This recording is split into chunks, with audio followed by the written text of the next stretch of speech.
जो कि पहली बार अटेन कर रहे हैं, लेकिन उनको कोई कुछ भी पता नहीं है कि एग्जैक्टली ये फॉरेक्स होता क्या है। उन्होंने कहीं नाम सुना होगा या फिर ये कोर्स को उन्होंने ज्वाइन किया होगा, लेकिन इसके बारे में कुछ भी उनको पता नहीं। या फिर जब भी हम कहीं जाते हैं ना, तो इस फॉरेक्स के बारे में जब भी हम बात करते हैं तो बहुत सारे ऐसे लोग होते हैं जिनको कुछ भी पता नहीं होता है। ठीक है, तो उसकी पूरी जानकारी हम यहाँ पर लेने वाले हैं। ये जो भी चीजें मैं आपको यहाँ पर बताऊंगा, ये सारी की सारी एजुकेशनल पर्पस है। यहाँ पर किसी भी प्रकार की इन्वेस्टमेंट नहीं ली जाती, कोई आरओआई सिस्टम यहाँ पर नहीं है, कोई इन्वेस्टमेंट प्लान ये नहीं है, कोई 50-50 7-30 जो भी है, 40-60 जो भी होता है, वो सारी चीजें हम यहाँ पर नहीं करते। आपको यहाँ पर सिर्फ और सिर्फ एजुकेशन दिया जाता है, और उसी एजुकेशन को लेके आप आगे जाके खुद ट्रेडिंग करेंगे। कंपनी किसी के भी बिहाफ में ट्रेडिंग नहीं करती, यहाँ पर किसी भी प्रकार का फंड मैनेज नहीं होता है, और ना ही किसी प्रकार की रोबोट ट्रेडिंग होती है, और ना ही किसी प्रकार का रोबोट आपको यहाँ पर बेचा जाता है।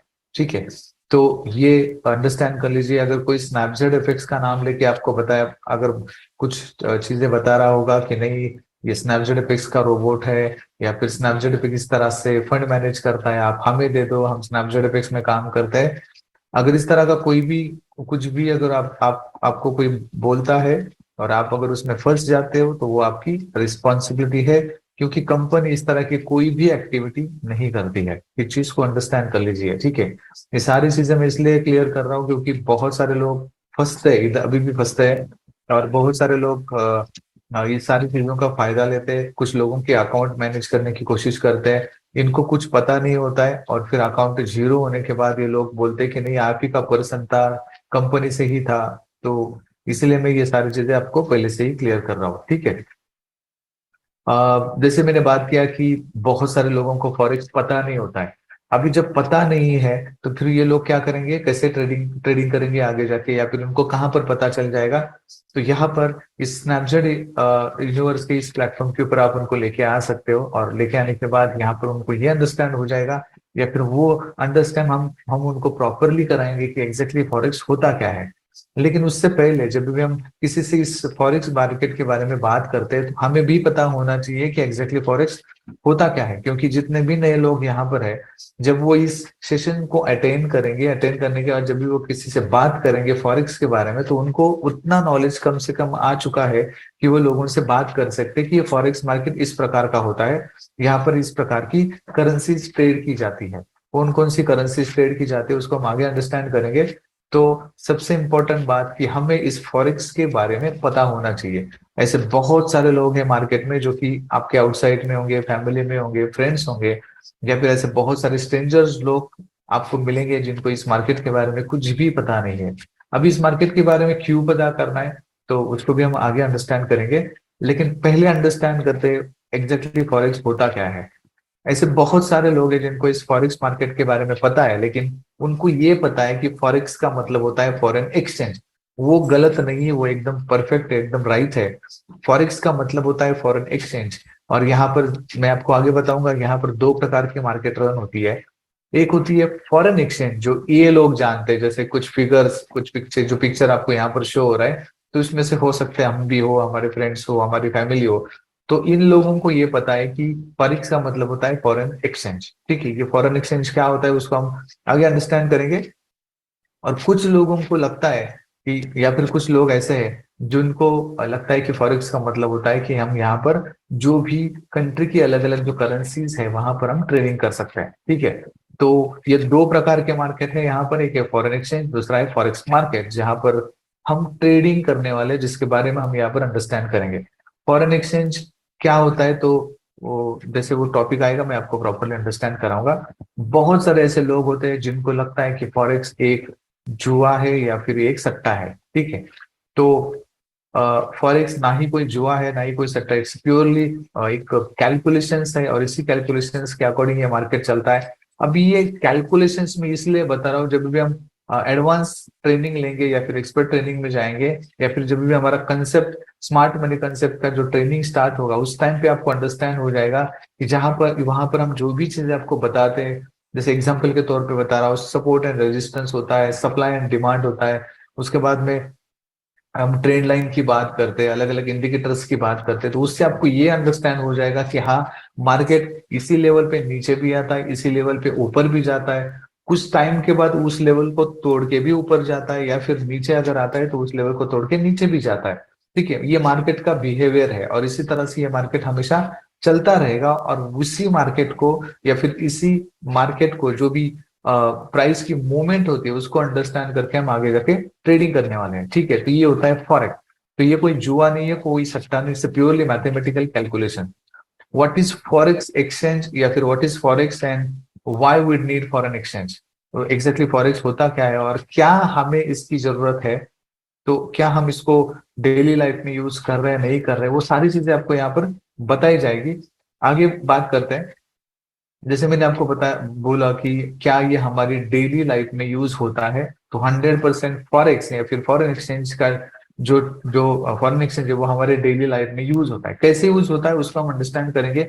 We all are consumers. Consumers का मतलब क्या होता है, कस्टमर्स, यानी कि हम जो चीज है उसको कंज्यूम करते हैं, खाते हैं, उसको पीते हैं, जो भी प्रोडक्ट्स हो उसको हम पीते हैं, या फिर अगर कपड़े है तो उसको उस कपड़े को हम पहनते हैं।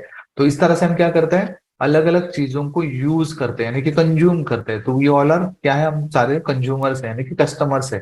We consume a lot of thing on daily basis. हम डेली बेसिस पे बहुत सारी चीजों को हम कंज्यूम करते हैं। हम अगर नहीं कर रहे तो कोई और कहीं ना कहीं उसको कंज्यूम कर रहा है, खा रहा है, पी रहा है, यूज कर रहा है। ठीक है, तो वी ऑल आर क्या है, कंज्यूमर्स है।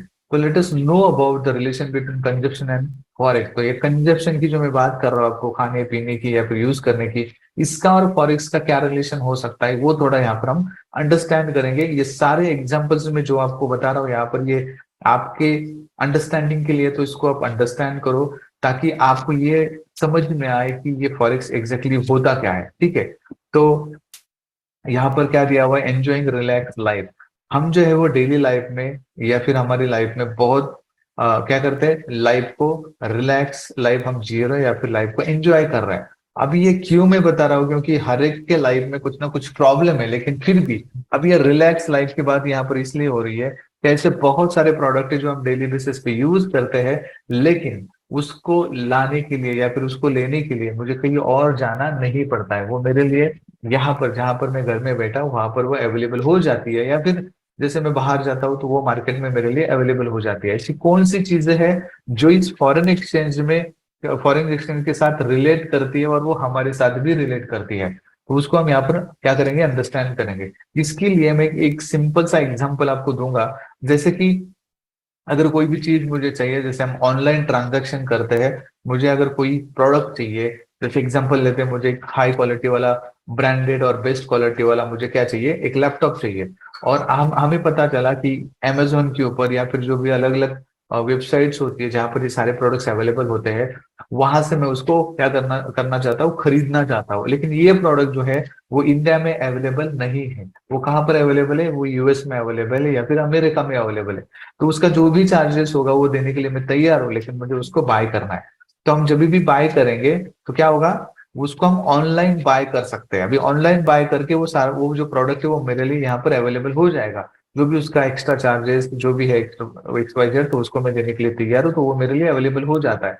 लेकिन मैं यहाँ पर बैठा हूँ, इंडिया में बैठा हूँ, और उस प्रोडक्ट को अगर मुझे लेना होगा तो मुझे क्या करना पड़ेगा, उस कंट्री की करेंसी उनको देनी पड़ेगी, उस कंट्री को करेंसी को मुझे वहां पर देना पड़ेगा। लेकिन अगर मैं कोई चीज, अगर मैं यूएस से यानी कि अमेरिका से अगर मंगा रहा हूँ या फिर ऑनलाइन खरीद रहा हूँ, तो मुझे उस कंट्री की करेंसी को वहां पर देना पड़ेगा, यानी कि मुझे डॉलर को देना पड़ेगा, जो मेरे पास अभी फिलहाल के लिए अवेलेबल नहीं है। लेकिन मेरे पास एक बैंक ने दिया हुआ कार्ड है जिसको हम क्रेडिट कार्ड बोलते हैं, उस क्रेडिट कार्ड के माध्यम से मैं उसको खरीद सकता हूँ। कैसे खरीद सकते हैं, तो यहाँ पर जब भी हम इस ट्रांजेक्शन को करेंगे, तब हमारे बीच में, यानी कि जो मेरे एग्जांपल बता रहा हूँ कि मुझे कुछ चीज खरीदना है, तो मेरे बीच में जो मतलब मैं और जो जहां से मैं ये सारी चीजें बाय कर रहा हूँ उसके बीच में एक एक्सचेंजर बैठा हुआ है, और वो एक्सचेंजर होता है बैंक। अभी ये एक्सचेंजर करता क्या है, तो मेरे क्रेडिट कार्ड में 1 लाख रुपए है और वो चीज मैं वहां से बाय कर रहा हूँ 85,000 रुपीज में। लेकिन यहाँ पर मेरे क्रेडिट कार्ड में रुपीज है, मेरे क्रेडिट कार्ड में डॉलर नहीं है, लेकिन मुझे वो चीज डॉलर में खरीदनी है। तो जब भी मैं इस तरह का ट्रांजेक्शन करूंगा, तो बीच में जो बैंक होती है वो बैंक क्या करती है, इस ट्रांजैक्शन को एक्सचेंज करती है, और वो आगे वाले जहां से ये चीज मुझे आने वाली है उनको डॉलर मिल जाता है और मुझे मेरा प्रोडक्ट मिल जाता है। इस तरह से ये ट्रांजैक्शन कंप्लीट होता है और दोनों की जो नीड है वो कंप्लीट हो जाती है। और इसी के वजह से मैं आपको बता रहा हूँ कि हमारी जो लाइफ है वो अभी रिलैक्स है। मैंने आपको सिर्फ एक एग्जांपल दिया, ऐसे बहुत सारे एग्जांपल्स है जिसको हम आगे भी अंडरस्टैंड करेंगे, उससे आपको ये समझ में आएगा कि एग्जैक्टली फॉरेक्स होता क्या है और ये फॉरेन एक्सचेंज होता क्या है। ठीक है, तो हम क्या कर रहे हैं, अभी रिलैक्स लाइफ जी रहे हैं। हमारे डेली लाइफ में बहुत सारे ऐसे काम होते हैं जिसको हम क्या करते हैं, शेड्यूल करते हैं। जैसे एग्जांपल लेते हैं कि हम टूथपेस्ट कर रहे हैं, या फिर हम क्या कर रहे हैं, सो रहे हैं, या फिर सोने से लेके सुबह तक उठने तक ऐसे बहुत सारे प्रोडक्ट हम क्या करते हैं, यूज करते हैं। अभी कौन कौन से ऐसे प्रोडक्ट होते हैं जो हम डेली बेसिस पे यूज करते हैं, तो कुछ एग्जांपल्स यहाँ पर दिए आपके अंडरस्टैंडिंग के लिए। जैसे कि टूथपेस्ट या फिर पेस्ट है, तो टूथपेस्ट और जो पेस्ट है वो जो है वो क्या है, अगर यहाँ पर हम देखेंगे तो टूथपेस्ट और पेस्ट ये इंपोर्टेड हो सकती है। एक मिनट हाँ। तो ये जो प्रोडक्ट है, ये जैसे मैंने बताया कि ये हम क्या कर सकते हैं, इंपोर्ट कर सकते हैं। इसके बाद में जैसे एक एग्जांपल है सोप का, तो आपने ये एग्जांपल देखा होगा कि इंपोर्टेड सोप है, या फिर इंपोर्टेड शैम्पूज है, या फिर इंपोर्टेड क्लोथ्स है। तो ये हमने कहीं ना कहीं सुना होगा कि ये इंपोर्टेड क्लोथ्स पहनता है, इंपोर्टेड शैम्पू है, या फिर अभी ये सारी चीजें नॉर्मल हो चुकी है। लेकिन ये हमने सुना होगा कि ये सारी चीजें कहीं ना कहीं से इंपोर्ट की गई है, या फिर ये इम्पोर्टेड है। ठीक है, तो ये सारी चीजें हम क्या करते हैं, डेली बेसिस पे यूज करते हैं। अब ये सारी चीजें मैं आपको इसलिए बता रहा हूँ क्योंकि ये हम डेली बेसिस पे यूज करते हैं, और ये सारी चीजें कहीं ना कहीं से हम मंगाते हैं, बाहर के कंट्री से हमने मंगाई है। तो इसलिए मैं आपको ये सारी चीजें एग्जाम्पल बता रहा हूँ ताकि आपको अंडरस्टैंड हो जाएगा। इसके बाद में और भी कुछ एग्जाम्पल्स है, जैसे राइस है, या फिर अलग अलग प्रकार के जो दाल है, वो हम क्या करते हैं, डेली बेसिस पे यूज करते हैं। इसके बाद में अलग अलग प्रकार के वेजिटेबल्स हो सकते हैं, फ्रूट्स हो सकते हैं। ऐसे भी फ्रूट्स हो सकते हैं जो इंडिया में अवेलेबल नहीं होते, इंडिया में नहीं आते हैं, या फिर वेजिटेबल्स है जो इंडिया की नहीं है लेकिन हमें हमारे लिए अवेलेबल की गई है। और वो कौन करता है, तो गवर्नमेंट के माध्यम से हो सकता है, या फिर कोई इंडिविजुअली उसको खरीद के भी यहाँ पर लेके आ सकता है। तो इस तरह की ये चीजें हम डेली बेसिस पे यूज करते हैं। लेकिन ऐसी यहाँ पर ऐसी बहुत सारी चीजें हो सकती है जो यहाँ पर नहीं मिलती, लेकिन वो अवेलेबल करके दी गई है। We need energy for work. Normally जब भी हम काम करते हैं तो हमारे हमारे लिए क्या चाहिए, एनर्जी लगती है। अभी एनर्जी सिर्फ हमें ही नहीं लगती है, ऐसे बहुत अलग अलग प्रकार के एनर्जी सोर्सेस होते हैं। जैसे एग्जांपल के तौर पे यहाँ पर कुछ एनर्जी सोर्सेस मैं आपको बताऊंगा, जैसे इलेक्ट्रिसिटी हो सकती है, या फिर कोयला हो सकता है। ये अलग अलग प्रकार के क्या है, एनर्जी सोर्सेस है। और ये एनर्जी सोर्सेस हर टाइम पे हमारे इंडिया में ही अवेलेबल हो सकते हैं ऐसा नहीं है। तो बहुत सारी कंट्रीज क्या करती है, इस सारी चीजों को इंपोर्ट करती है, यानी कि कोयला इंपोर्ट करती है, इलेक्ट्रिसिटी यूज करती है। तो ये क्या है, ये एनर्जी सोर्सेस है। अभी ये सारे एग्जांपल्स मैं आपको क्यों बता रहा हूँ, तो बात वहीं पे आती है कि मुझे ये अंडरस्टैंड करना है कि फॉरेक्स होता क्या है। और ये सारी चीजें क्या होती है, बहुत सारी ऐसी चीजें होती है जो बाहर से इंपोर्ट होती है, और इसलिए मैं आपको ये सारे एग्जांपल्स बता रहा हूँ। और कुछ एग्जांपल्स मैं आपको बताऊंगा, जैसे इफ यू ट्रैवल, अगर आप कहीं घूमने जा रहे हो तो आपको क्या क्या चीजों की नीड होती है। तो हमें गाड़ी चाहिए होती है, उसके बाद में उस गाड़ी में डालने के लिए पेट्रोल चाहिए होता है, या फिर अलग अलग प्रकार के जो गैसेस होते हैं वो हमें चाहिए।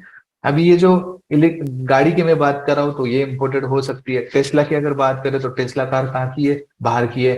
पेट्रोल की बात करें तो पेट्रोल कहाँ से आता है, आप सभी को पता होगा, इंडिया में तो नहीं बनता है, ये कहीं ना कहीं किसी और कंट्री में बनता है, और उस कंट्री से हम क्या करते हैं, इसको इम्पोर्ट करते हैं। या फिर अलग अलग प्रकार के जो गैसेस होते हैं वो यूज होते हैं हमारी गाड़ी के लिए, तो एज ए फ्यूल, तो वो भी जो गैसेस होते हैं वो भी हम कहीं ना कहीं से इम्पोर्ट करते हैं।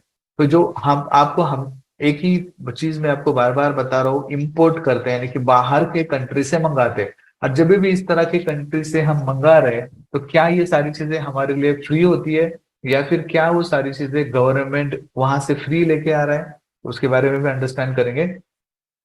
और एक एग्जांपल है कि अगर हम ऑटोमोबाइल यानी कि जब भी हम कार यूज करते हैं तो ऑटोमोबाइल सेक्टर में जो इंजन होता है, कार का जो इंजन होता है, तो उस इंजन में बहुत अलग अलग प्रकार के मेटल्स यूज किए जाते हैं, और वो सारे मेटल्स इंडिया में अवेलेबल नहीं होते। तो वो मेटल्स फिर कहाँ पे अवेलेबल होते हैं, जो भी बाहर की कंट्रीज होती है वहां पर अवेलेबल होते हैं। फिर इंडिया क्या करता है, उसको इंपोर्ट करता है, यानी कि जो भी ऑटोमोबाइल कंपनी होगी वो इसको इंपोर्ट करती है और फिर वहां पर यूज किया जाता है। क्यों यूज किया जाता है? तो उनको एक अच्छी क्वालिटी देना है, और वो मेटल्स की क्वालिटी अच्छे होने की वजह से इंजन का परफॉर्मेंस बढ़ सकता है। और इसीलिए ये क्या होता है, ये जो अलग अलग प्रकार के मेटल्स है वो यहाँ पर यूज किए जाते हैं। और कुछ एग्जांपल्स मैं आपको दूंगा, जैसे पेट्रोल और डीजल की हमने बात की, तो पेट्रोल कहाँ से आता है? तो हो सकता है ये कुवैत से आता हो, या फिर इराक से आता हो, ईरान से आता हो। जहां से भी ये पेट्रोल और डीजल आता है तो हम उसको इंपोर्ट करते हैं। और जब भी हम इंपोर्ट करते हैं तो क्या ये फ्री में आता है? जैसे मैंने आपको बताया तो नहीं। तो जो भी गवर्नमेंट है उस गवर्नमेंट के तहत ये हम तक पहुंच जाता है। और जब इस दोनों कंट्री के बीच में जब भी डील होती है और उसके अकॉर्डिंग इनका पेमेंट हो सकता है, क्योंकि ये पेमेंट ऐसा नहीं होता कि बैग उठा के उनको दे दिया और पेट्रोल लेके आया, ऐसा ये कोई डील यहाँ पर नहीं होता। ये कंट्री टू कंट्री डील होता है। इट्स ह्यूज अमाउंट का ये बिजनेस होता है कंट्री का। और इसी तरह से ये पेट्रोल और डीजल हमारे लिए अवेलेबल किया जाता है, जो हम नॉर्मली अगर जाए बाहर कहीं पे भी, तो जो जहां पर भी ये पेट्रोल पंप होता है वहां पर जाके हम इसको फिल करते हैं। ठीक है, जैसे हमारी नीड है वैसे। तो ये पेट्रोल डीजल हमारे लिए अवेलेबल हो सकता है। उसके बाद में अगर देखेंगे तो मोबाइल फोन्स, ये मोबाइल फोन्स कहाँ से आते हैं? आप सभी लोग जानते हैं कि ये चाइना से आते हैं। तो क्या चाइना हमें ये फ्री में देता है, या फिर हमारे लिए कैसे अवेलेबल हो जाते हैं? तो ये क्या होती है, एक बिजनेस डील होती है कंट्री टू कंट्री। जो प्रोडक्ट हमारी इंडिया में अवेलेबल है तो उसकी डिमांड अगर बाहर हो सकती है, तो वो लोग क्या करेंगे, इसको इम्पोर्ट करेंगे। और जो चीज हमें चाहिए उसको हम बाहर से इम्पोर्ट करेंगे। अभी जब भी हम इंपोर्ट करेंगे तो किस तरह से ट्रांजेक्शन करेंगे उसी को हम यहाँ पर अंडरस्टैंड कर रहे हैं। और एक एग्जांपल यहाँ पर सिल्वर और गोल्ड का। तो ये सिल्वर और गोल्ड क्या इंडिया में बनता है? तो नहीं बनता है। इसको भी हम क्या करते हैं, इंपोर्ट करते हैं। और क्या क्या चीजें हम इंपोर्ट करते हैं? तो अलग अलग प्रकार के मेटल्स हो सकते हैं, मोबाइल फोन्स को हमने देख लिया, अलग अलग प्रकार के सॉफ्टवेयर हो सकते हैं।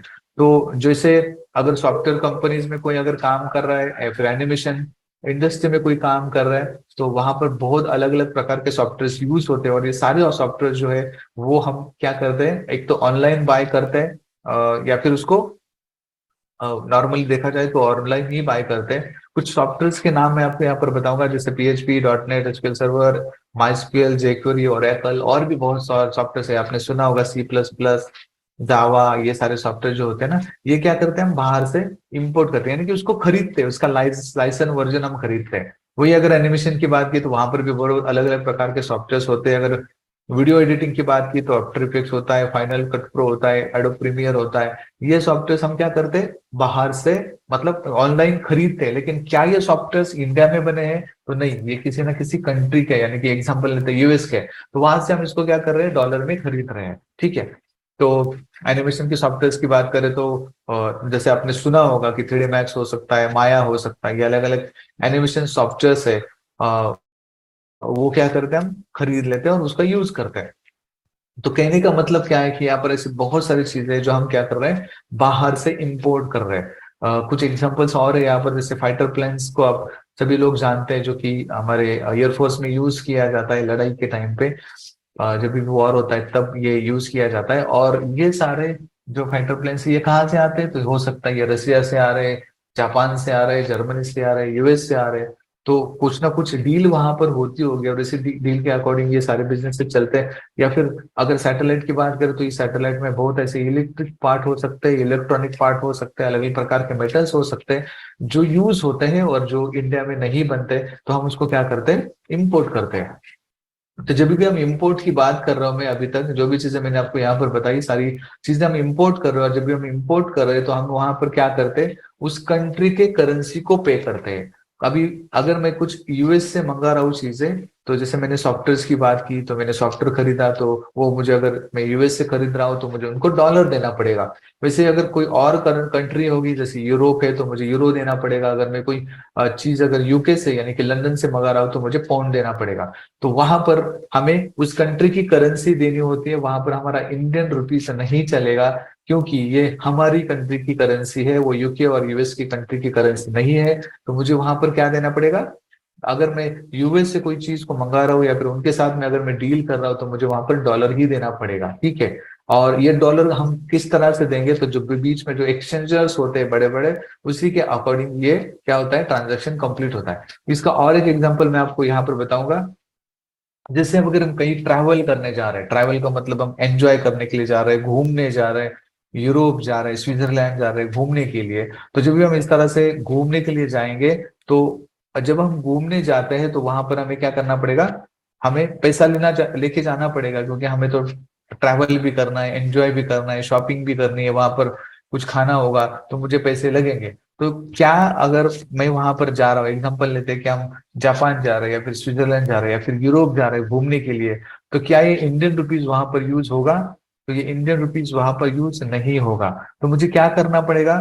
तो जब भी मैं इस तरह का ट्रैवल करूंगा तो मुझे पहले जाना पड़ेगा एयरपोर्ट के ऊपर, यानी कि एयरपोर्ट के ऊपर जो है वो वहां पर जो एक्सचेंजर्स होते हैं, वो उस एक्सचेंजर्स के पास मुझे जाना पड़ेगा। और एक्सचेंजर के पास जाने के बाद मैं क्या करूंगा, मुझे जिस कंट्री में जाना है उस कंट्री की करेंसी में एक्सचेंज करूंगा। यानी कि हमारा जो इंडियन रुपीज है, मान लीजिए कि मुझे 2 लाख रुपए एक्सचेंज करना है, तो मैं 2 लाख रुपए उनको दूंगा।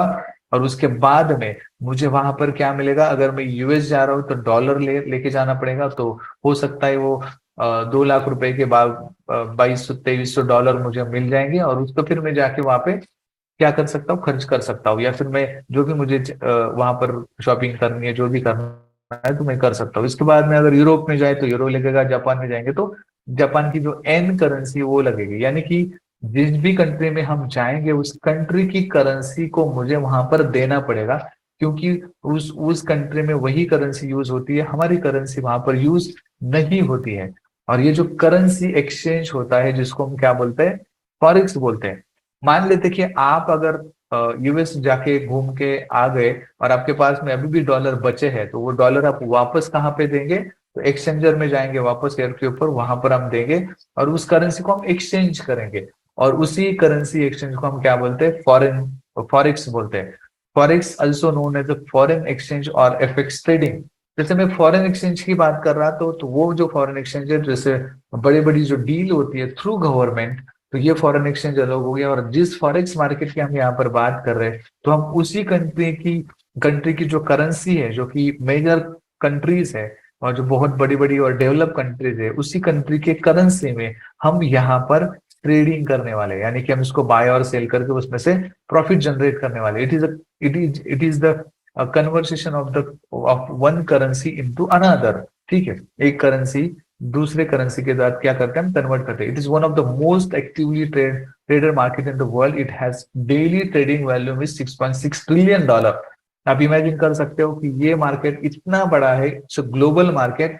और ग्लोबल मार्केट होने की वजह से इसका जो डेली का जो टर्नओवर है वो है $6.6 ट्रिलियन, और इसी को हम बोलते हैं फॉरेक्स मार्केट।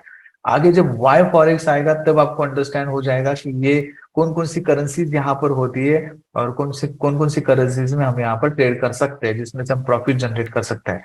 ठीक है, डेली टर्नओवर जो है इस मार्केट का वो है $6.6 ट्रिलियन। अभी $6.6 ट्रिलियन होता कितना है, आपको पहले ये अंडरस्टैंड करना पड़ेगा, क्योंकि आपको ये मालूम होना चाहिए कि मैं कौन से कैटेगरी में जाके काम कर रहा हूँ जिसका टर्नओवर इतना बड़ा है। और $6.6 ट्रिलियन एग्जैक्टली होता कितना है वो भी आपको मालूम होना चाहिए। तो $1 मिलियन इज इक्वल टू होता है 6.5 CR, यानी कि ये हमें पता है 6.5 करोड़ रुपए। ठीक है, पता है, हमारे पास नहीं है, तो ये हमें क्या कर सकते हैं, हम इस मार्केट से हम निकाल सकते हैं। तो $1 मिलियन इज इक्वल टू होता है 6.5 करोड़। वही $1 बिलियन होता है 6,500 करोड़ रुपए। और ये जो बड़े आंकड़े हैं 6,500 करोड़, ये सिर्फ हम गवर्नमेंट की जो भी अलग अलग प्रकार की जो डील्स होती होंगी या फिर जो भी काम होता होगा, टेंडर्स निकलते होंगे, वो हमने सिर्फ इस तरह के आंकड़ों में सुना है, 6,500 करोड़ रुपीज। उसके बाद अगर $1 ट्रिलियन की बात करें तो ये ह्यूज आंकड़ा बन जाता है 6.5 लाख करोड़ रुपए। It's huge amount. और वो सिर्फ मैं आप बात कर रहा हूँ $1 ट्रिलियन की। हम बात कर रहे हैं यहाँ पर फॉरेक्स मार्केट की, जहां पर जिसका टर्नओवर होता है $6.6 ट्रिलियन। तो आप इमेजिन कर सकते हैं कि ये आंकड़ा कितना बड़ा हो सकता है। अब ये सारी चीजें मैं क्यों बता रहा हूँ, इसलिए बता रहा हूँ कि ये तो पहला तो ये ग्लोबल मार्केट है।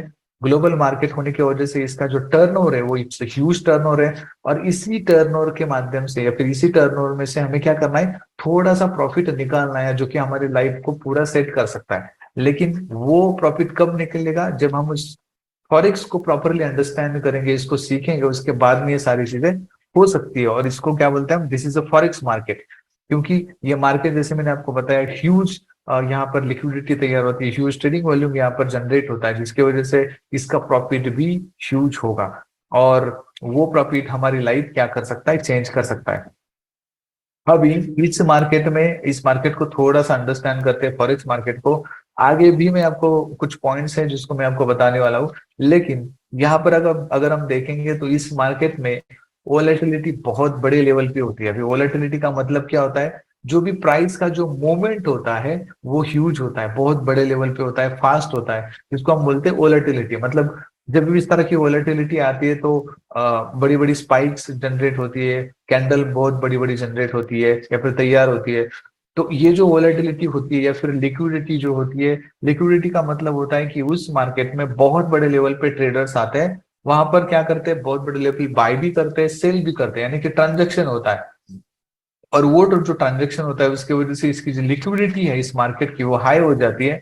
ट्रेडिंग वॉल्यूम यहाँ पर बहुत बड़े लेवल पे जनरेट होता है, क्योंकि अलग अलग कंट्रीज की यानी कि 180 कंट्रीज के जो ट्रेडर्स है वो यहाँ पर पार्टिसिपेट करते हैं, जिसकी वजह से इसका ट्रेडिंग वॉल्यूम ह्यूज जनरेट होता है। इसी सारी चीजों का हमें फायदा लेना है।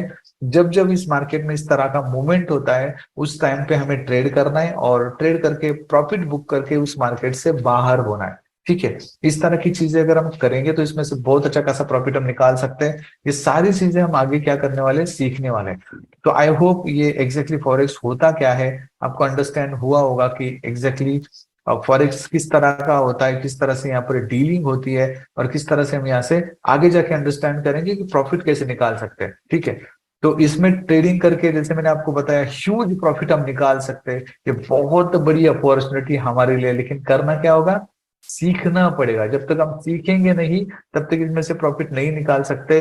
शुरुआत में अगर आप नए हैं, हो सकता है कि मार्केट अगर बाइंग में होगा और आप, हो सकता है कि आपने बाय बाय बाय बाय कर दिया और इसमें से प्रॉफिट जनरेट कर लिया।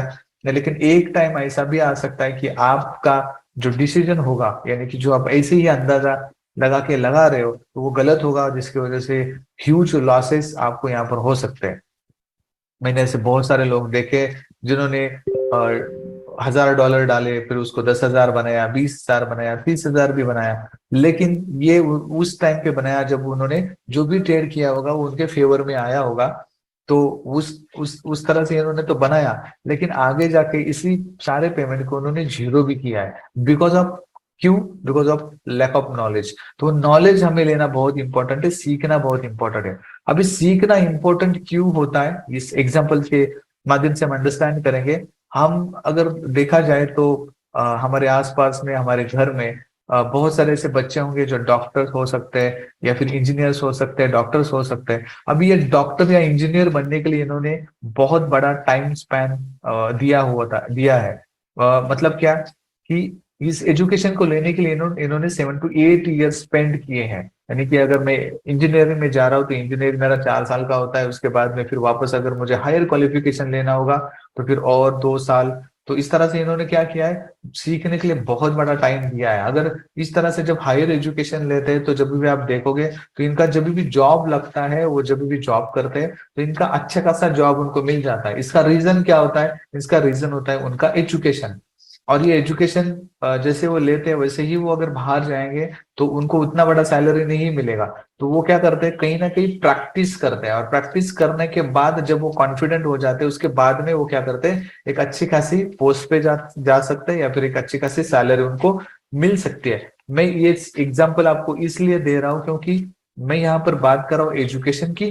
तो आपको यहाँ पर सीखना पड़ेगा। जब तक आप सीखोगे नहीं तब तक इस तरह का पैसा आपको नहीं मिलेगा, जो कि जैसे मैंने आपको एग्जांपल दिया था हायर एजुकेशन का।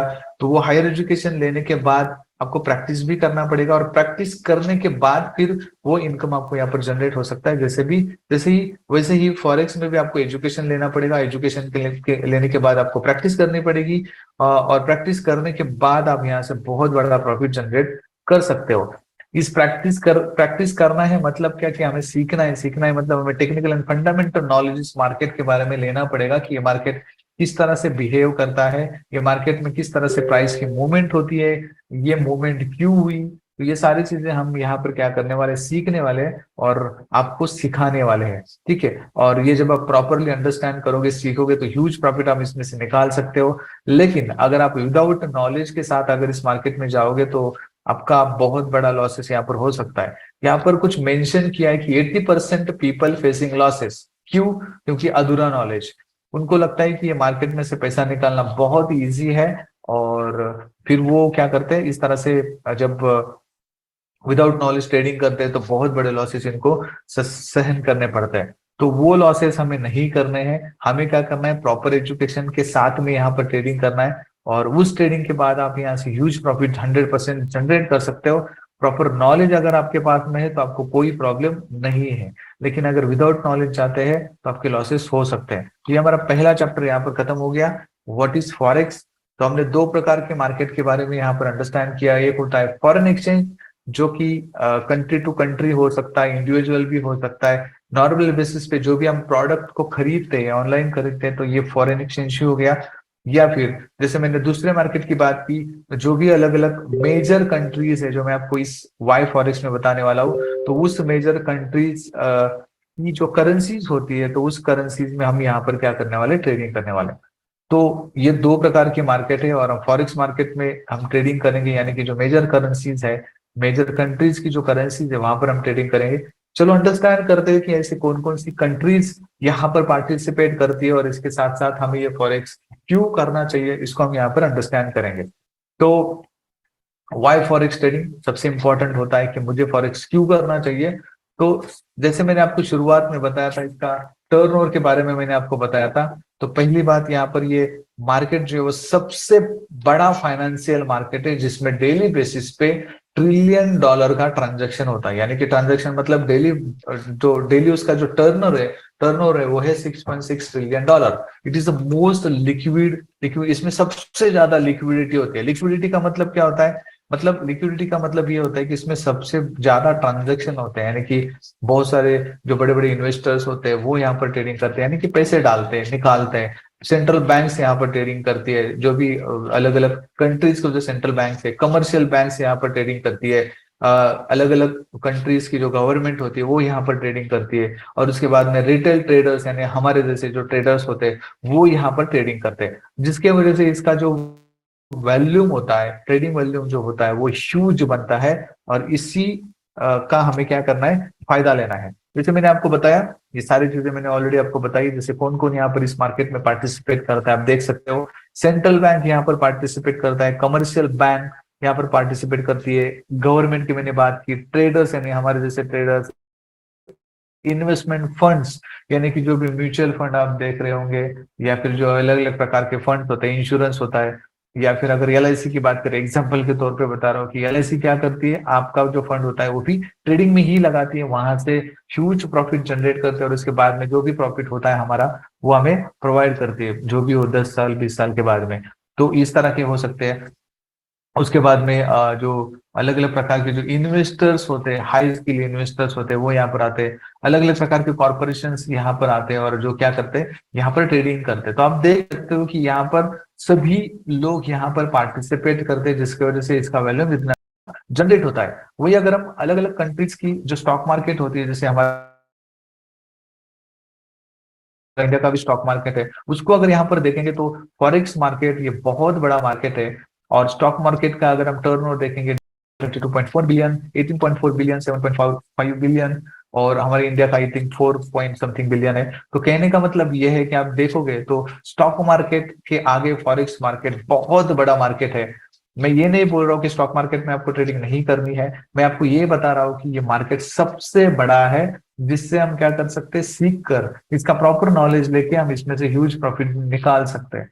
ये मार्केट जो ये 24 आवर चलता है, 24/5, यानी कि 24 घंटा ये मार्केट चालू रहता है, और पूरे के पूरे 5 दिन ये मार्केट, पूरे के पूरे 5 दिन ये मार्केट रन होती है।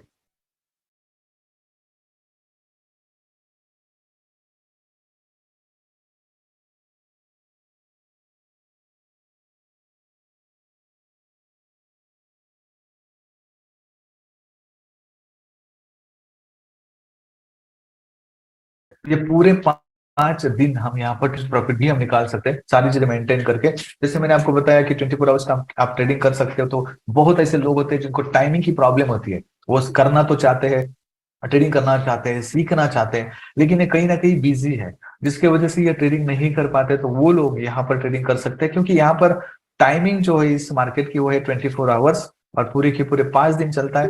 तो जब भी इनको टाइम मिलता है तब वो ट्रेडिंग कर सकते हैं। तो अकॉर्डिंगली जैसे फ्री हो जाते हैं उस टाइम पे ट्रेडिंग कर सकते हैं, बिकॉज ये मार्केट 24 आवर चलता है। इसके बाद में यहाँ पर दूसरा फीचर्स मैं बताऊंगा जो है मिनिमम डिपॉजिट, यानी कि यहाँ पर आप मिनिमम डिपॉजिट के साथ में ट्रेडिंग कर सकते हैं।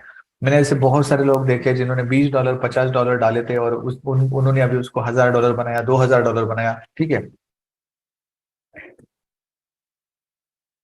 लेकिन ये कब हो सकता है? ये हो सकता है एजुकेशन के बाद में। तो you can start with minimum deposit like $100 to $100। हमारे सिस्टम में आप मिनिमम $25 से स्टार्ट कर सकते हो। अगर आप आईएनआर में ट्रेडिंग कर रहे हो, अगर आप यूएसडी में ट्रेडिंग करना चाहते हो, यानी कि यूएसडी भेजना चाहते हो बाइनेंस के थ्रू, तो वहां पर मिनिमम $50 है। और अगर बिटकॉइन इथेरियम के साथ करना चाहते हैं तो मिनिमम $10 है। तो इस तरह से मिनिमम डिपॉजिट के साथ आप इस मार्केट में ट्रेडिंग कर सकते हो। मोर लिवरेज की अगर बात करें तो लिवरेज का मतलब होता है एक प्रकार का क्रेडिट, एक प्रकार का लोन। हमें क्या कौन देता है? ये देता है हमें ब्रोकर, अवेलेबल करा के देता है। अभी ब्रोकर को क्या जरूरत है इस तरह के लिवरेज देने की? तो उसको जो फॉरेक्स मार्केट का जो स्टैंडर्ड बना हुआ है उसको मेंटेन करने के लिए आपको इस ब्रोकर को ये लिवरेज देना पड़ता है। अभी बहुत सारे जगह पे अलग अलग प्रकार के ब्रोकरेज दिए जाते हैं। जैसे आप यहाँ पर देख रहे हो कि 1:50, 1:100, 1:200,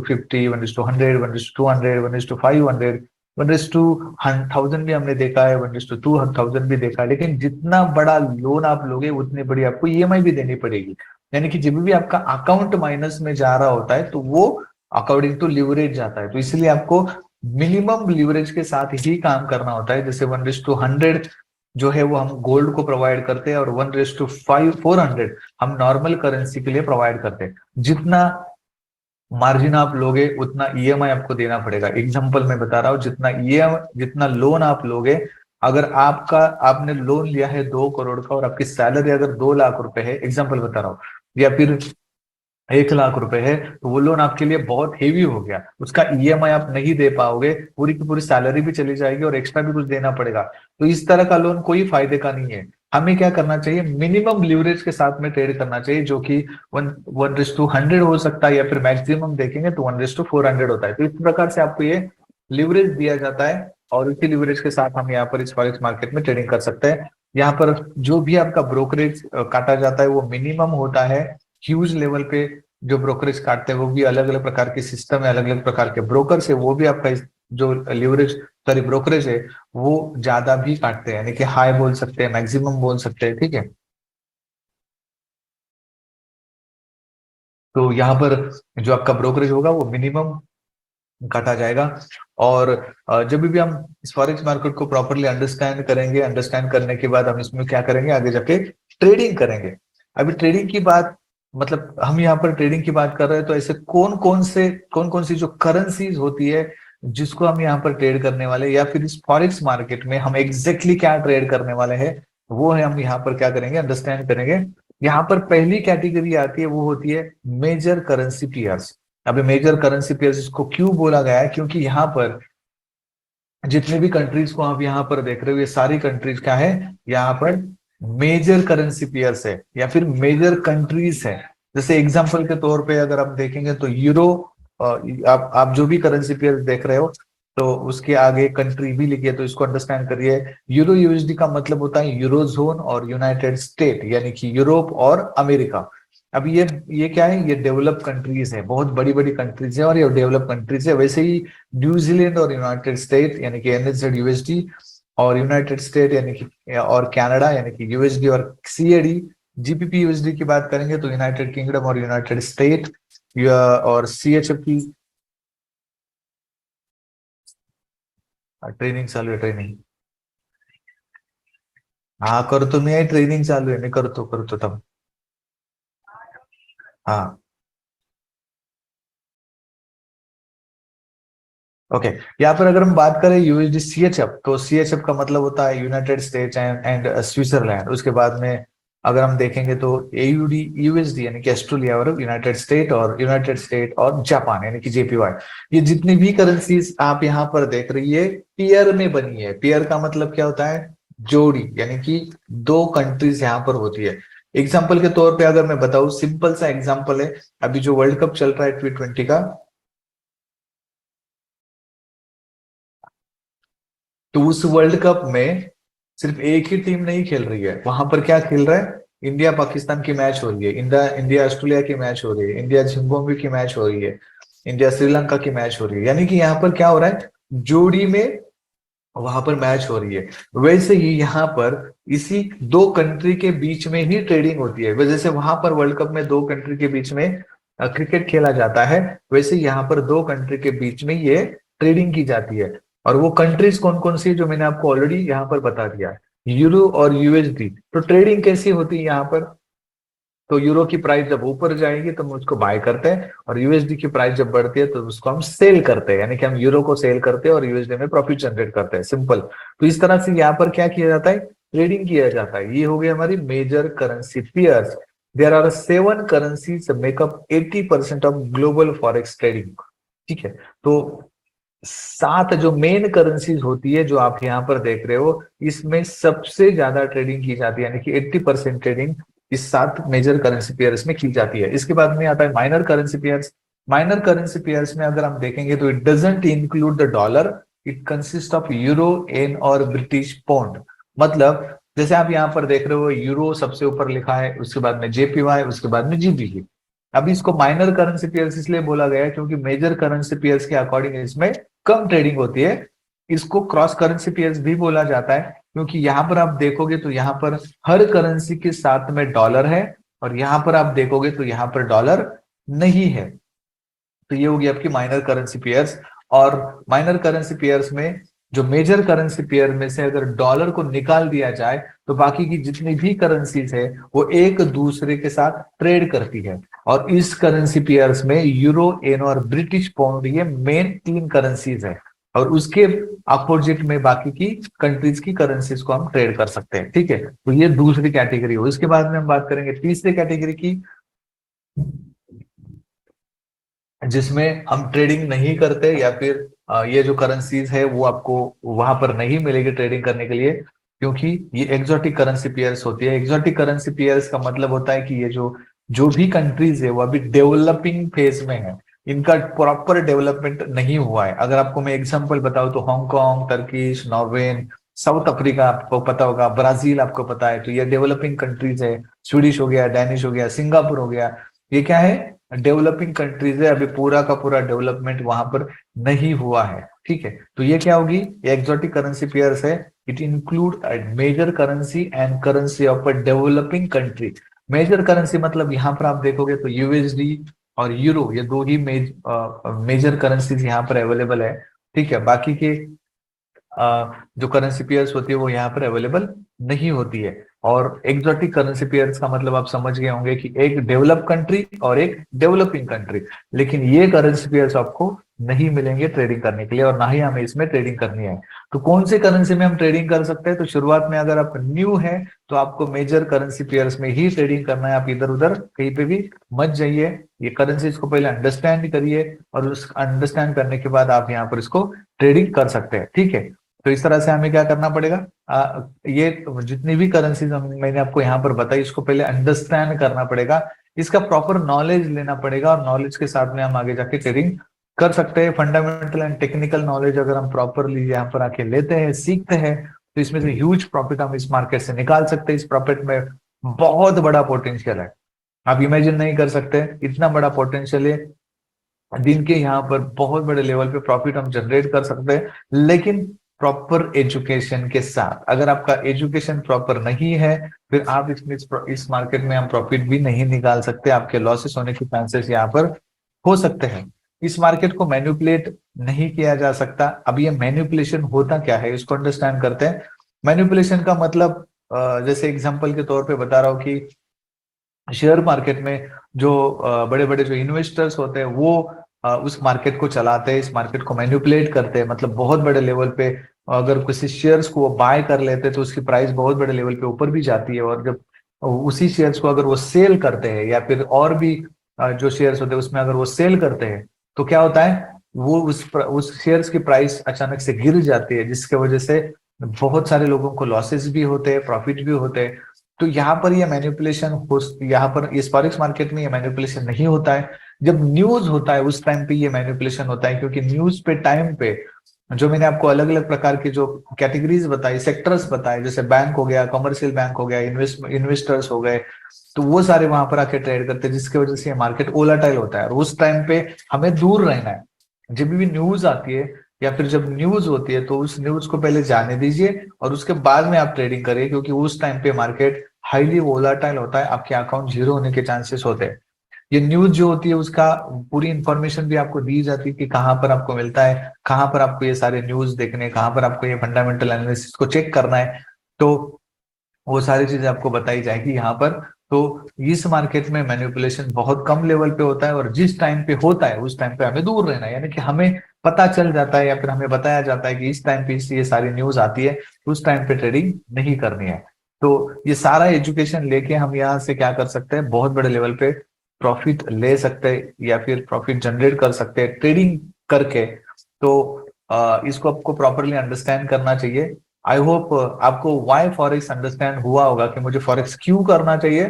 तो फॉरेक्स आपको इसलिए करना चाहिए कि आप इसमें से ह्यूज प्रॉफिट जनरेट कर सकते हैं एजुकेशन के साथ में।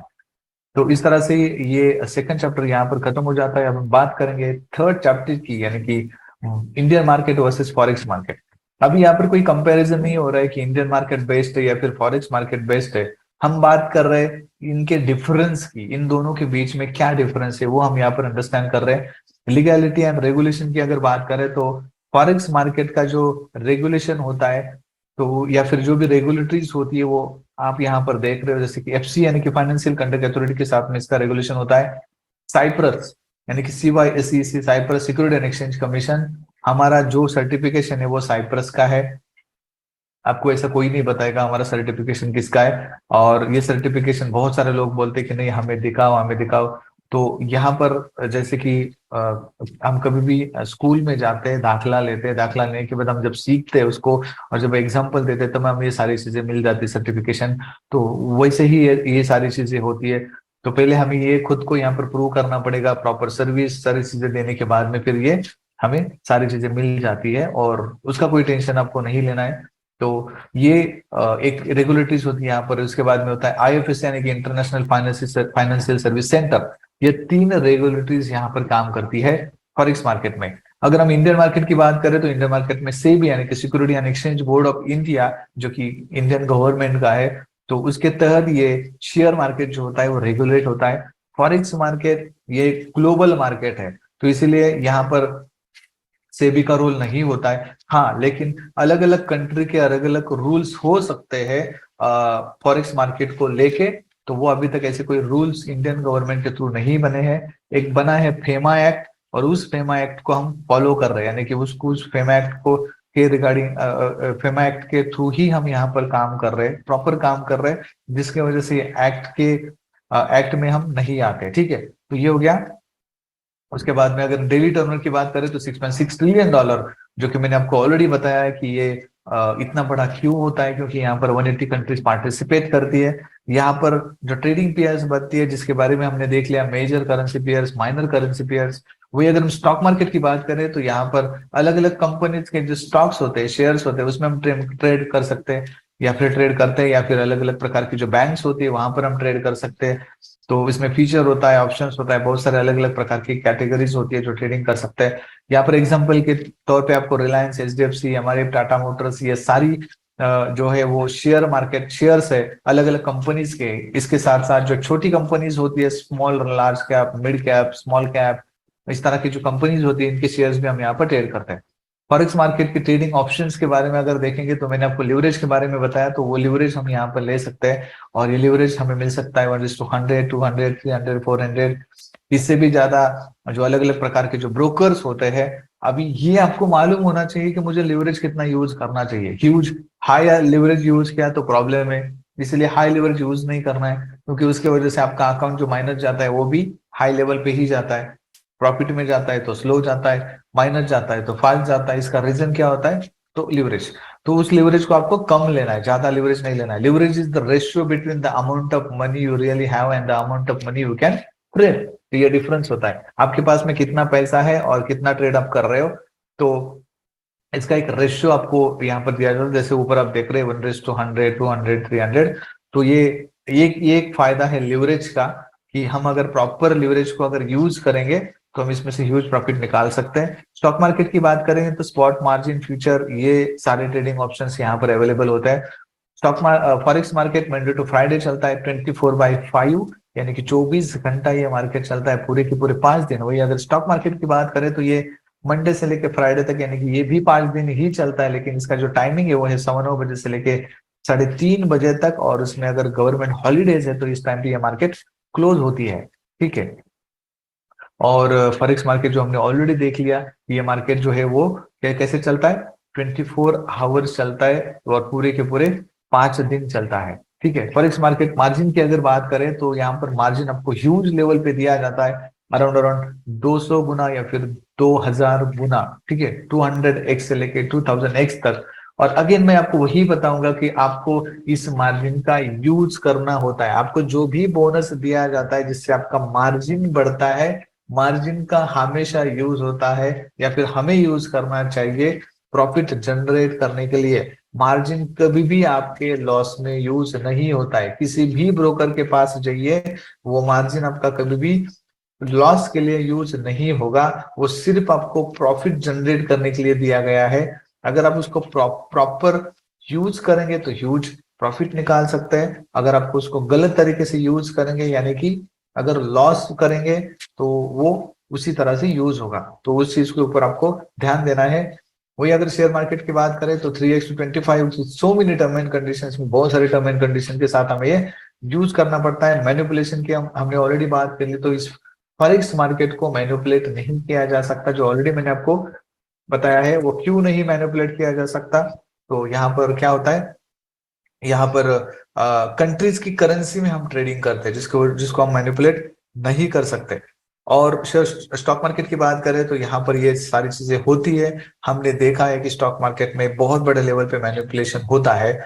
तो अभी कौन सा ऑप्शन हमारे लिए बेटर है, तो which option is better for you. तो अगर आप रिस्क टेकर है, आप रिस्क लेना जानते हैं, आप जब भी ट्रेड करने जाएंगे तो आपका जो रिस्क होता है वो कैलकुलेटिव होना चाहिए। जैसे आपको हमेशा बताया जाता है, स्टॉप लॉस लगाइए, कितना लॉस हम सस्टेन कर सकते हैं वो आपके दिमाग में होना चाहिए। कि अगर $100 के ऊपर मैं कोई भी ट्रेड कर रहा हूं तो मेरा मैक्सिमम रिस्क होता है $5, मिनिमम रिस्क होता है $3, यानी कि 3 to 5% का आपको रिस्क लेना चाहिए। और जब भी इस तरह का रिस्क आप लेते हो कि मैंने अंडरस्टैंड किया मार्केट को और मैंने ट्रेड को एग्जीक्यूट किया, मैंने रिस्क मैनेजमेंट को फॉलो किया, और इस तरह से जब आप ट्रेड करेंगे बिंदास होके, इमोशन को छोड़ के, तब आप यहाँ से ह्यूज प्रॉफिट निकाल सकते हो। अगर आप रिस्क टेकर है तो आप यहाँ पर आ सकते हो। अगर आप इमोशनल है तो फिर यहाँ पर आपका कोई काम नहीं है, फिर आपको एक तो उस इमोशन से बाहर आना पड़ेगा, तभी आप ट्रेडिंग कर सकते हैं। जिन लोगों को बहुत बड़े लेवल पे पैसे अर्न करने हैं वो इस प्लेटफॉर्म के ऊपर आ सकते हैं, क्योंकि ये ह्यूज प्लेटफॉर्म है जहाँ से बहुत बड़े लेवल पे पैसे कमाए जा सकते हैं। जिनके पास में ह्यूज पैसा है, ऑलरेडी पैसा है इनके पास, वो कहीं ना कहीं उसको यूटिलाइज करना चाहते हैं, तो वो इस मार्केट में आके ट्रेडिंग कर सकते हैं। People who have a time problem, अभी जैसे मैंने बताया कि शेयर मार्केट में हम ट्रेडिंग तो करना चाहते हैं, लेकिन ये ऑफिशियल टाइम होता है 9:15 से लेकर 3:30 बजे तक। हम उस टाइम पे ऑफिस में होते हैं, और बहुत सारे ऑफिस में ये अलाउड नहीं होता है कि आप ट्रेडिंग करो, ऑफिस में बैठ के ट्रेडिंग करो, लेकिन बाहर कर सकते हैं। तो वो टाइमिंग की प्रॉब्लम हमारी यहाँ पर सॉल्व हो सकती है, क्योंकि ये मार्केट 24 आवर्स चलता है। हमें क्या करना पड़ेगा, हमें proper technical and fundamental knowledge लेना पड़ेगा, और जिन लोगों के पास में ऑलरेडी ये नॉलेज है वो यहाँ पर आके ट्रेडिंग कर सकते हैं। तो फॉरेक्स 100% फॉरेक्स हमारे लिए बेटर ऑप्शन है, क्योंकि हम यहाँ से प्रॉपर एजुकेशन लेके ह्यूज प्रॉफिट निकाल सकते हैं। तो हमें क्या करना चाहिए, इस फॉरेक्स मार्केट में ट्रेडिंग करनी चाहिए। अब हम यहाँ पर लास्ट चैप्टर को अंडरस्टैंड करेंगे, और वो होगा forex market sessions, opening and closing time. ये मार्केट 24 आवर कैसे चलता है। जैसे अगर हम देखेंगे तो अगर हम किसी भी कंपनी में जुड़ जाते हैं, एग्जांपल बता रहा हूँ, किसी कंपनी में जुड़ जाते हैं, बहुत ऐसी कंपनीज होती है, एमएनसीज कंपनीज होती है, जहां पर अलग अलग शिफ्ट में काम होता है। जैसे सुबह हो सकता है 7 बजे से लेके, या फिर अगर आप कॉल सेंटर में जाके देखोगे, बीपीओ में जाके देखोगे, तो यहाँ पर सुबह मतलब सुबह जल्दी काम स्टार्ट होता है, उसको हम फर्स्ट शिफ्ट बोलते हैं, उसके बाद में सेकंड शिफ्ट होता है, उसके बाद में थर्ड शिफ्ट होता है। इस तरह के शिफ्ट में काम चलता है, यानी कि वो कंपनी हमेशा 24 आवर चालू रहती है, बंद नहीं होती है। उसको अगर सैटरडे संडे छुट्टी भी हो तो कंपनी अगर 5 दिन चल रही है तो ये कंपनी पूरी की पूरी 5 दिन 24 आवर चलती है, उस शिफ्ट्स के अकॉर्डिंग। उसी शिफ्ट्स में ऑटोमेटिकली लोग आ जाते हैं, जो भी डिसाइडेड शिफ्ट उनको दिया होगा वो शिफ्ट उसी शिफ्ट में आते हैं और उनका काम करके निकल जाते हैं। तो उस तरह से हम यहाँ पर भी ट्रेडिंग कर सकते हैं, लेकिन ये मार्केट 24 आवर्स कैसे चलता है वो अंडरस्टैंड करेंगे। ठीक है, we need to understand the proper opening and closing time of each sessions. अभी सेशंस कौन कौन से होते हैं पहले उसको अंडरस्टैंड कर लेते हैं, कैसे कौन कौन से सेशंस यहाँ पर होते हैं। अगर हम इंडियन टाइमिंग की बात करें तो ये मार्केट इंडियन टाइमिंग के अकॉर्डिंग मंडे को 3:30 बजे स्टार्ट हो जाता है, सुबह 3:30 बजे स्टार्ट होता है, और सैटरडे को 2:30 बजे क्लोज होता है, यानी कि फ्राइडे को, वो सैटरडे हो गया, तो सैटरडे को 2:30 बजे क्लोज होता है। मंडे को स्टार्ट होता है और सैटरडे को क्लोज होता है, यानी कि पूरे के पूरे 5 दिन चलता है। ठीक है, कैसे चलता है वो अंडरस्टैंड करते हैं। इसमें 2 प्रकार के जोन है, जैसे कि पूरे जो हमारा नेचर है उसमें ये जोन्स की मैं बात कर रहा हूँ, विंटर जोन और समर जोन। टाइमिंग की बात कर रहे हैं यहाँ पर, इस जोन्स के टाइमिंग की बात कर रहे हैं। तो ये फॉरेक्स मार्केट है, तो अगर फॉरेन में जाओ तो यही सारे सेशंस, इसी तरह से सेशंस होते हैं, विंटर जोन, समर जोन। अभी विंटर जोन में क्या होगा, तो ये मार्केट विंटर जोन में 1 घंटा आगे रहता है, वही अगर समर जोन की बात करें तो 1 घंटा पीछे रहता है। ठीक है मैडम, मेरी आवाज आ रही है? हेलो? Yes sir. ओके, किसी ने हैंड रेज किया है। ओके, विंटर जोन और समर जोन जैसे ये 2 प्रकार के जोन होते हैं, तो इस टाइम में इस जोन के अकॉर्डिंग ये टाइम अलग अलग हो सकता है। अगर विंटर जोन की बात करें तो अगर मार्केट विंटर जोन में ओपन होता है 2:30 बजे, और ये क्लोज होता है सैटरडे को 1:30 बजे। वही अगर समर जोन की बात करें तो ये ओपन होता है 3:30 बजे और ये क्लोज होता है साढ़े सॉरी 2:30 बजे। इस तरह से ये अलग अलग टाइमिंग यहाँ पर हम क्या कर सकते हैं, फॉलो कर सकते हैं। विंटर जोन चलता है अक्टूबर से अप्रैल तक, और वही अगर समर जोन की बात करें तो ये चलता है अप्रैल से अक्टूबर तक। ठीक है, तो इस तरह से क्या होता है, ये अलग अलग प्रकार के जोन्स के अकॉर्डिंग ये मार्केट यहाँ पर रन होता है। और इस मार्केट को अगर हम देखेंगे तो इस मार्केट में जब जब भी इस तरह के जोन्स में या फिर अलग अलग सेशंस में जब भी काम होता है, तो उस सेशंस के अकॉर्डिंग हम इस मार्केट को अंडरस्टैंड कर सकते हैं, स्टेबिलिटी को अंडरस्टैंड कर सकते हैं, इसके वोलेटिलिटी को अंडरस्टैंड करके वहां पर हम ट्रेडिंग कर सकते हैं। What is the meaning of sessions, exactly ये सेशंस का मीनिंग क्या होता है? तो फॉरेक्स जो है वो एक डिसेंट्रलाइज मार्केट है, यानी कि यहाँ पर किसी भी प्रकार की इस मार्केट में छेड़छाड़ी नहीं होती है, क्योंकि इसको एक एक एक प्रॉपर प्रोग्रामिंग बना के इंटरनेट के ऊपर छोड़ दिया है, और उसी के अकॉर्डिंग ये क्या कर रहा है, मार्केट रन हो रहा है। तो फॉरेक्स ये एक डिसेंट्रलाइज मार्केट है जो कि 180 कंट्रीज में रन होता है, यानी कि 180 कंट्रीज यहाँ पर पार्टिसिपेट होते हैं, इस मार्केट में आती है, इस मार्केट में आके ट्रेडिंग करती है। तो जितनी कंट्रीज है उतनी करेंसीज भी है, तो different trading timing according to countries. जितनी भी कंट्रीज है तो हर एक का टाइमिंग अलग अलग होता है। अगर इंडिया में अभी यहाँ पर हम सुबह बैठे तो अमेरिका में यहाँ पर क्या होगा, नाइट हो सकता है। या फिर दूसरी कंट्री को अगर हम देखेंगे तो वहां पर अगर अमेरिका में अभी रात के 10 बजे है तो दूसरे कंट्री में रात के 12 बजे होंगे। या फिर कोई और अगर जाते तो वहां पर 2 बजे होंगे, कहीं और जाते हैं तो वहां पर 5 बजे होंगे। ठीक है, इस तरह से क्या है, अलग अलग टाइमिंग्स है अकॉर्डिंग टू कंट्रीज। तो वो सारी जो टाइमिंग्स होती है, तो वो जो मेन कंट्री जैसे यूरोप है तो यूरोप का जो टाइमिंग होगा, और उसके आजू बाजू की जितनी भी कंट्रीज होगी वो क्या करेंगी, उस टाइमिंग को फॉलो करेंगे, ट्रेड करेंगे। ठीक है, अगर इंडियन फॉरेक्स का टाइमिंग की अगर बात करें तो इंडियन फॉरेक्स हम कहाँ पर करते हैं, एनएससी बीएसए में करते हैं, जैसे जरोदा हो गया या फिर बाकी के जो भी ब्रोकर्स है। लेकिन वहां पर यूएसडी आईएनआर की हम बात कर रहे हैं, तो यूएसडी आईएनआर में जो वैल्यूम होता है वो बहुत कम होता है, वहां पर बहुत कम ट्रेडर्स वहां पर ट्रेडिंग करते हैं। इसीलिए इंटरनेशनल जो ब्रोकर्स है वहां पर ज्यादा करके ज्यादा ट्रेडिंग होती है, क्योंकि वहां पर वैल्यूम बहुत बड़ा जनरेट होता है, मूवमेंट फास्ट होती है, और जिसकी वजह से वहां पर ट्रेडिंग की जाती है। अगर इंडियन फॉरेक्स की टाइमिंग की अगर बात करें तो ये सुबह 9 बजे स्टार्ट होगा और क्लोज होगा 5 बजे। ये इंडियन टाइमिंग होगा, ठीक है। वही जैसे मैंने बताया कि अलग अलग सेशन है तो उसकी अलग अलग टाइमिंग्स होगी। यहाँ पर 4 मेन इंपॉर्टेंट सेशंस है 24 आवर्स में, जिसके अकॉर्डिंग ये मार्केट 24 आवर्स रन होता है। पहला होता है सिडनी सेशन यानी कि ऑस्ट्रेलिया सेशन।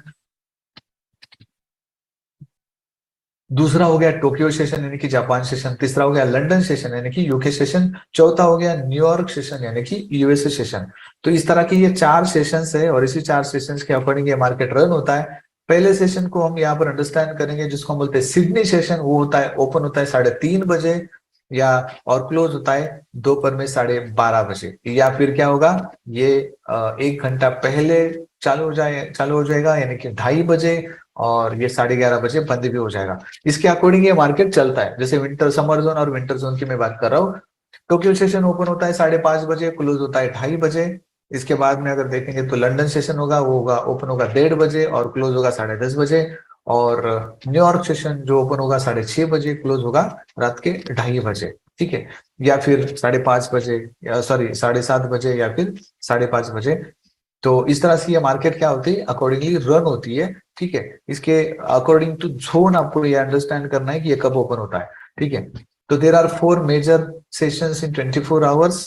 और ये हमारी इंडिया के लिए बहुत अच्छे क्या बोल सकते हैं टाइम जोन है, या फिर इंडिया को हम गोल्डन टाइम जोन बोलते हैं। इसलिए बोलते हैं क्योंकि ये सारे सेशंस में आप ट्रेडिंग कर सकते हो, इसलिए इसको क्या बोला जाता है, गोल्डन टाइम जोन बोला जाता है। क्योंकि जैसे ही इंडिया में अगर हम ट्रेडिंग करना चाहते हैं तो सुबह 5:30 बजे से लेके रात के 12:30 बजे तक, 12 बजे तक, या फिर 10:30 बजे तक हम सारे सेशंस में ट्रेडिंग कर सकते हैं। इसीलिए ये जो टाइमिंग है, इसको उसको मतलब इंडिया का जो टाइमिंग है उसको गोल्डन टाइम जोन बोला जाता है। बाकी के जगह पे ये पॉसिबिलिटीज नहीं होती है, तो इसीलिए इसको गोल्डन टाइम जोन बोला जाता है। अभी हम ये अंडरस्टैंड करेंगे कि कौन सा टाइमिंग हमारे लिए अच्छा रहेगा ट्रेडिंग करने के लिए। क्योंकि मार्केट तो 24 आवर चलता रहेगा, तो क्या हम 24 आवर्स मोबाइल के सामने बैठते रहेंगे या फिर डेस्कटॉप के सामने बैठते रहेंगे। मुझे ऐसे टाइमिंग चाहिए जहां पर ये मूवमेंट होती है, अच्छी खासी मूवमेंट होती है, और उसी टाइम पे मैं क्या कर सकता हूँ, मेरे ट्रेड को एक्टिव कर सकता हूँ। क्योंकि वहां पर उस टाइमिंग है, पूरे वर्ल्ड में, पूरे ग्लोब में से सारे बहुत सारे ट्रेडर्स वहां पर आ जाते हैं जो कि एक्टिव होते हैं। एक्टिव मतलब वहां पर बाइंग और सेलिंग कर रहे हैं, तो उसी का फायदा मुझे भी लेना है। तो वो मैं वहां पे लेके प्रॉफिट बुक करके निकल सकता हूँ। तो वो कौन सा टाइमिंग होता है उसको हम यहाँ पर अंडरस्टैंड करेंगे। वो टाइम उस टाइमिंग पे एग्जैक्टली होता क्या है, तो मैक्सिमम ट्रेडिंग उस टाइमिंग पे होता है, जिसकी वजह से हमें वहां पर ट्रेड करना चाहिए। इंक्रीजेस ट्रेडिंग वॉल्यूम इंक्रीज होता है और इंक्रीजेस वोलेटिलिटी, और इसी के वजह से हमें क्या करना चाहिए, उस टाइम पे ट्रेडिंग करना चाहिए। और ये वोलेटिलिटी या फिर ट्रेडिंग वॉल्यूम ये कब जनरेट होता है, जब दो सेशंस ओवरलैप होते हैं। Means at same time two sessions are running और ओवरलैप। मतलब दो सेशन जब एक साथ चलते तब इतने बड़े लेवल पे ये वॉलेटिलिटी या फिर मूवमेंट वहां पर होती है। ऐसे कौन कौन सी टाइमिंग होती है उसको अंडरस्टैंड करेंगे। जैसे आप यहाँ पर देख रहे हो कि जो हाईलाइटेड पार्ट है वो क्या है, कि लंदन सेशन जो कि 1:30 बजे स्टार्ट हो जाता है, और उसके बाद में 6:30 बजे यूएस सेशन स्टार्ट होता है, और इनका ओवरलैप होता है 6:30 बजे से लेके 10:30 बजे तक। यानी कि 6:30 बजे से लेके 10:30 बजे तक ये दो सेशन चलते हैं। और ये दो सेशंस में सबसे ज्यादा ट्रेडर्स आते हैं, सबसे ज्यादा ट्रेडिंग वॉल्यूम यहाँ पर जनरेट होती है, और सबसे ज्यादा यहाँ पर ट्रेडिंग की जाती है। तो हमें 6:30 बजे के बाद हम ट्रेडिंग कर सकते हैं, रात के 10:30 बजे तक। ये मार्केट ओवरलैप इस टाइम पे होता है, जिसकी वजह से हमें ये हमारे हमारे लिए ट्रेडिंग करने के लिए टाइम बहुत अच्छा है, ठीक है। तो क्या इसी टाइमिंग में हमें ट्रेडिंग करनी चाहिए? तो इसी टाइमिंग में अगर आप कहीं बिजी हो, बिजनेस कर रहे हैं, जॉब कर रहे हो, और इस टाइम पे अगर आप घर घर आ सकते हो और आते हो, तो उस टाइम पे आप यहाँ पर इस ओवरलैप के टाइमिंग पे आप ट्रेडिंग कर सकते हो। जैसे मैंने बताया कि मैक्सिमम ट्रेडर्स आते हैं, ट्रेडिंग वॉल्यूम जनरेट होते हैं, और 70% ट्रेडर्स इस टाइम पे अवेलेबल हो जाते हैं, जिसकी वजह से ये मार्केट वहां पर वोलाटाइल होता है। बाकी की टाइमिंग की बात करें तो वहां पर कोई वॉलेटिलिटी नहीं होती, या फिर किसी प्रकार का वैल्यूम वहां पर जनरेट नहीं होता है, जिसकी वजह से मार्केट की मूवमेंट बहुत स्लो होती है। दूसरा टाइमिंग होता है, वो होता है लंदन सेशन यानी कि 1:30 बजे के बाद। क्योंकि सबसे ज्यादा, जैसे मैंने आपको बोला कि सबसे ज्यादा जो ट्रेडिंग होती है वो लंदन सेशन में होती है। तो लंदन सेशन में उस टाइम पे बहुत बड़े लेवल पे ट्रेडर्स अवेलेबल हो जाते हैं। तो वो टाइमिंग हमारे लिए क्या है, बहुत इंपॉर्टेंट है। उसके बाद में अगर ये टाइमिंग को अगर हम देखेंगे तो London is a trading hub of world. ये इसलिए बोला जाता है क्योंकि जैसे मैंने आपको बताया कि इस टाइम पे सबसे ज्यादा ट्रेडर्स अवेलेबल हो जाते हैं, सबसे ज्यादा ट्रेडिंग वैल्यूम इस टाइम पे जनरेट होती है, सबसे ज्यादा लिक्विडिटी इस टाइम पे जनरेट होती है, जिसकी वजह से ये टाइमिंग सब, ये जो लंदन का जो टाइमिंग है तो यूके सेशन, तो उसमें हम ट्रेडिंग कर सकते हैं। और जब ओवरलैप होता है तो उस टाइम पे तो हम ट्रेडिंग कर ही सकते हैं, कोई प्रॉब्लम नहीं। तो ये दो टाइमिंग है, उस टाइम पे आपको क्या करना चाहिए, ट्रेडिंग करना चाहिए। ठीक है, तो ये सारी चीजें मैंने आपको यहाँ पर बताई। और इस तरह से आज का जो हमारा ट्रेनिंग है जो कि बेसिक था, मतलब बेसिक मतलब ये इंट्रोडक्शन टाइप हो गया कि मुझे फॉरेक्स पता नहीं है तो फॉरेक्स क्या होता है, ये चलता कैसे है। अभी बहुत सारे लोग बोलते हैं नहीं शेयर मार्केट मैं जानता हूँ लेकिन मैं फॉरेक्स मार्केट नहीं जानता हूँ, तो मैंने उसके डिफरेंस भी आपको बताया। ये ओपन कब होता है वो मैंने आपको बताया, और इसमें क्या होता है, कौन कौन सी करेंसीज को हम इसमें ट्रेड करते हैं, वो सारी चीजें मैंने आपको यहाँ पर बता दी है। तो अगर इस सेशंस के अकॉर्डिंग अगर आपको कुछ डाउट है तो आपका डाउट आप मुझे पूछ सकते हैं। बहुत सारे लोग इन बिटवीन हैंड रेज कर रहे थे, तो अगर आपका डाउट है तो आप मुझे आपका जो भी डाउट होगा वो पूछ सकते हैं। अगर डाउट नहीं है तो अच्छी बात है, लेकिन अगर है तो आपको पूछना चाहिए, क्योंकि हम आगे जाके ट्रेडिंग करने वाले हैं, हम यहाँ पर और भी बहुत सारी चीजें सीखने वाले हैं, हमारी आज की शुरुआत है। तो अगर डाउट है तो आप हैंड रेज करिए, अगर आप डाउट नहीं है तो कोई प्रॉब्लम नहीं है।